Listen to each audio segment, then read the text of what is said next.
अस्सलामुअलैकुम एवरीवन। आज मैं आपके साथ शेयर करने जा रही हूँ बहुत ही मज़ेदार सी दुम्बा शिनवारी कढ़ाई की रेसिपी, जो कि बहुत ही टेस्टी बनती है। तो चलिए इसे बनाना स्टार्ट करते हैं। शिनवारी कढ़ाई बनाने के लिए मैंने यहाँ पर हाफ़ कप कुकिंग ऑयल लिया है, जिसे गर्म करने के लिए रख दिया है कढ़ाई में। अब ये दुम्बे का गोश्त है, ये तकरीबन 1 किलो के करीब है और इसको बहुत अच्छी तरीके से वॉश कर लिया है। इसमें जो फैट्स की बोटियाँ यानी कि दुम्बे की जो चर्बी वाला हिस्सा है वो हम इसमें फ्राई होने के लिए डाल देंगे ऑयल में, और इसको लो फ्लेम पर बहुत अच्छी तरीके से फ्राई करेंगे। थोड़ा सा इसमें टाइम लगेगा, फैट्स वाली बोटियों को जो है हमने इसमें डालकर फ्राई कर लेना है। इस तरह चर्बी फ्राई कर लेने से जो है दुम्बा कढ़ाई बहुत ही शानदार बनती है। और शिनवारी कढ़ाई बनाने का यही तरीका है कि पहले हम जो है चर्बी की बोटियों को फ्राई कर लेते हैं, फिर उसके बाद जो है बाकी का गोश्त डालकर बस इसी तरह चलाते हुए है जो है हमने चर्बी की बोटियों को फ्राई करना है जब तक ये गोल्डन नहीं हो जाती। तो आप यहाँ पर देख सकते हैं जो चर्बी की बोटियाँ हैं वो गोल्डन हो चुकी हैं, यानी कि इसी तरीके से हमने फ्राई करनी थी और ये मुकम्मल फ्राई हो चुकी हैं। तो अब इसके अंदर हम शामिल करेंगे जो गोश्त हमने धोकर रखा था छलने में, वही गोश्त हम इसमें शामिल कर देंगे। दुम्बे का होल दुम्बा लिया है मैंने, जो कि जिससे मैं शिनवारी कढ़ाई बना रही हूँ। तो अब लो फ्लेम पर मैं इसको फ्राई करूँगी और देर तक फ्राई करूँगी। जब तक ये शानदार सा फ्राई नहीं हो जाता उस वक्त तक हम इसको लो फ्लेम पर इसी तरह पकने देंगे। और इसके अंदर शामिल कर देंगे 1 टेबलस्पून के करीब पिंक सॉल्ट। आप घर में जो सॉल्ट यूज़ करते हैं वही इसमें शामिल कीजिएगा। और बस नमक डालकर जो है हमने इसको लो फ्लेम पर फ्राई करना है। बस लो फ्लेम पर हम इसको देर तक फ्राई करेंगे जब तक ये जितना भी पानी दुम्बे ने छोड़ा है, दुम्बे की बोटियों ने, वो सारा का सारा खुश्क नहीं हो जाता। उस वक्त तक हम इसको फ्राई करेंगे। बोटियां भी थोड़ी सी गोल्डन हो जाएंगी फ्राई करते हुए, इतना हमने इसको फ्राई कर लेना है लो फ्लेम पर।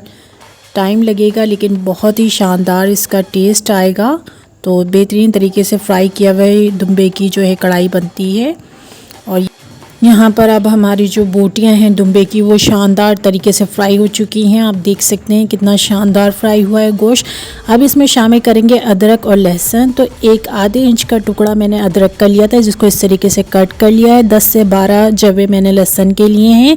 1 गिलास पानी में इसको डाल दिया है, अलग फ्लेम पर पकने के लिए रख देंगे जब तक कि यह हाफ़ गिलास नहीं रह जाता, उस वक्त तक हमने इसको पकाना है। और फिर बाद में इस पानी को हम इसमें कढ़ाई में शामिल कर लेंगे।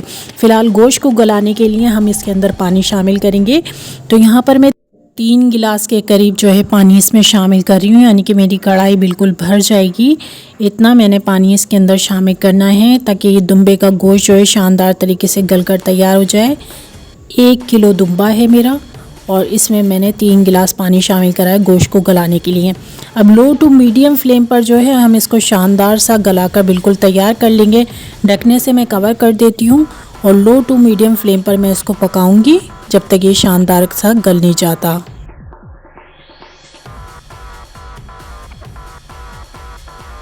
कुछ देर बाद आप देख सकते हैं कि पानी जो हमने इसके अंदर डाला था वो मुकम्मल तौर पर खुश्क हो चुका है और हमारी जो दुम्बे की बोटी है वो भी बिल्कुल गलकर शानदार सी तैयार हो चुकी है।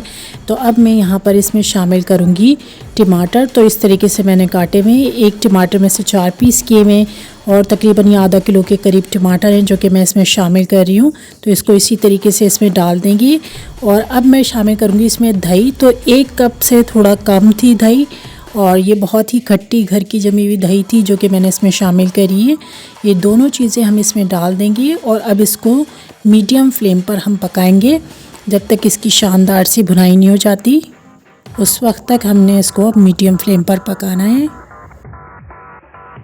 और यहाँ पर इसमें शामिल करेंगे अदरक लहसुन का वही पानी जो कि हमने पकाकर बिल्कुल तैयार किया था। तो इस तरीके से ये अदरक लहसुन का पानी भी इसमें डाल देंगे और इसको भुनाई होने देंगे।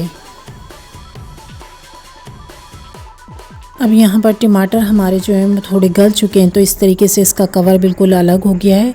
तो जितना पॉसिबल हो सके आप टमाटर के कवर को इस तरीके से निकाल लें।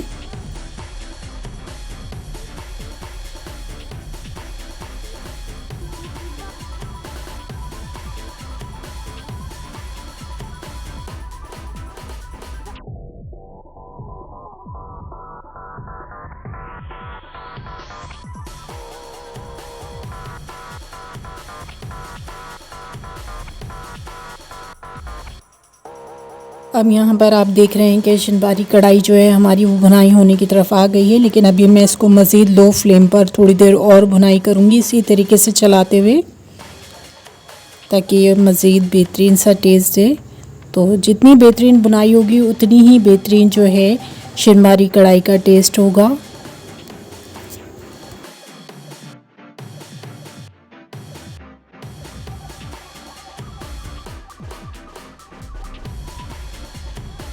तो अब यहाँ पर बिल्कुल रेडी है दुम्बा शिनबारी कढ़ाई। अब मैं इसमें शामिल कर रही हूँ कटी हुई हरी मिर्चें। क्वांटिटी आप अपनी मर्ज़ी के मुताबिक कम या ज़्यादा रख सकते हैं। और साथ ही मैं इसमें शामिल करूँगी कटा हुआ हरा धनिया।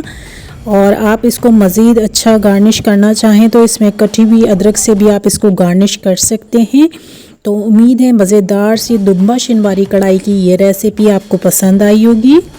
अगर अच्छी लगी है तो इसे लाइक एंड शेयर ज़रूर कीजिएगा।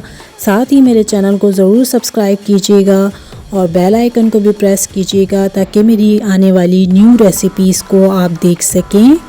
कमेंट्स में अपनी राय का इजहार ज़रूर कीजिएगा कि आपको कैसी लगी। Thank you so much and अल्लाह हाफिज़।